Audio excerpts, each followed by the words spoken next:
Hi guys, JakubDi here. In this video I want to tell you about a Tekken 8 press event I was invited to and my overall thoughts about the game. But before I start, I want to mention that this channel is mostly for Polish speaking audience, so if you are not a Polish speaker, please don't subscribe to it because you may not find more materials you may be interested in. If you like this video, add a thumbs up, and that's all I ask for. So without further ado, let's jump into Tekken 8.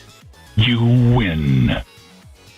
In the past weeks, Bandai Namco was organizing events for the press and guests, invite only. The participants were given access to the full version of Tekken 8. It wasn't the final version, because we can expect some launch patches. However, it was content complete. I took part in an event in Warsaw. There was also another build of the game available on site, the same one you may have played on some gaming expos. Pretty much the same as CBT, but with offline versus only. The organizers prepared a few stations with Hori arcade sticks, so we could also try these controllers. Coming back to the game, it featured all 32 characters from the base roster and all modes. However, we couldn't play all modes. We also had limited time, so my plan was to be as efficient as possible.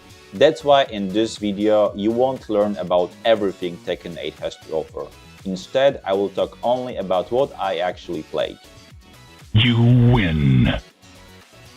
In the playlist linked in the description, you can find over a dozen Tekken 8 videos, including move list and sample combos for all 13 characters that were not available in the closed beta test. I also published a video with 4 costumes for all characters, gameplay from Arcade Quest, Tekken Ball, and a quick look at Panda customization. You win. Arcade Quest is a new mode which concept I really enjoy. After creating your own character, your own avatar, you take the role of a novice player who learns to play Tekken in nearby arcades and eventually participates in Tekken World Tour. Avatars may turn you off. The characters are similar to what we saw on Xbox 360. However, if you turn a blind eye, you are in for a treat. It's a really cool mode for both beginners and those who like to play fighting games in a way more varied than grinding versus matches. Outside of the main story fights, you can play against different characters in the arcades and complete missions during matches, such as activate hit mode twice. During the event, we could play only up until the end of the first arcade, until finishing a tournament.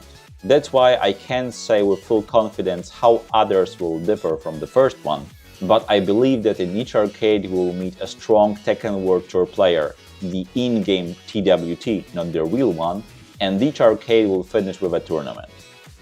I believe the mode will be really popular and hope it will be updated after the release with new arcades, missions or opponents. You win. In the main story mode, we could play through 4 chapters, but due to time constraints, I checked only the first one. It's a pretty stable fighting game story mode.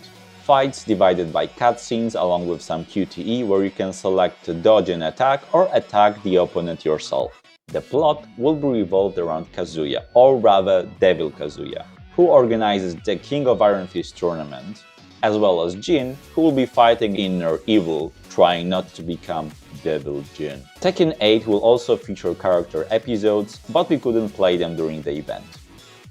You win. The last time we could play Tekken Ball was the Wii U version of Tekken Tag Tournament 2. But due to the low popularity of the platform, not many people played it, so it's great that Tekken Ball is back. We can use a few different balls with different effects. For example, the ball called Tekken Ball launches fireworks upon KO. We can also change the damage modifier. The rest is a well-known formula. Hitting ball with stack potential damage, which is dealt when the ball hits either the opponent or his pitch.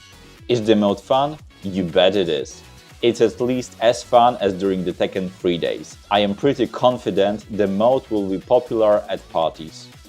Additionally, I won't be surprised if along with standard versus tournaments we'll be seeing Tekken Ball tournaments, both offline and online. You win. On my channel, you can watch move lists and sample combos for all 13 non-CBT characters, but I also wanted to talk a bit more about my main character. First, the design. It's gorgeous. Having seen the first screenshots, I called her Pandushka. She also got a bee costume. And when customizing Panda, you can add her glasses and mustache, what reminds me of one of the Polish parliamentarians. First time seeing bears in action was a bit of a letdown. When screenshots of Kuma and Panda were shown, we thought that the characters will differ from each other. Kuma will follow Heihachi's footsteps, and Panda will have some attacks from Xiaoyu. Unfortunately, in the end, apart from Rage Art and Hit Burst animation, bears share the same moveset. Nevertheless, Panda has a cooler Hit Burst, as it uses a beach ball, so when playing Tekken Ball, you can have more than one ball on the screen. Now let's talk about changes. There are quite a few and they are weird. Similar to other characters, many moves have different input now. For example, Salmon Hunter is now down back 2+3. G-Clef Cannon is now 1-1-1. In the move preview it's marked as NC, but I don't think they would give Panda a 10-frame combo starter. Probably the good old practice mode thing. The 1+2, 1+2, 1+2 series is gone, and now 1+2 is a move stolen from Heihachi. Some series can now be held, for example the second hit of down back 1-2. Bear Half Sweep doesn't knock down on normal hit, but it's now 21 frames. The main combo filler will be a new series, back 2-2-1, which finishes with TGF, which gives Tornado. Back 1+2 is a 12-frame Punisher, which becomes a juggle starter in hit mode. Very interesting. Running 1+2 still lets you enter hunting bear stance, but you can't do it if you're in hit or you do hit dash. Bear Roll, while in hit mode, is now a special mint. I wonder if it has any potential for floating the opponents in juggles. In general, there are quite a few changes and I wonder how these will affect gameplay. We'll have to wait until the end of January. You win. That's all I have for you today in this video. If you want some more Tekken 8 footage, please jump into the playlist that you can see in the description. If you have any questions about Tekken 8, please add them in the comments. I'll try to reply to those I can answer. Thanks for watching and have a great day.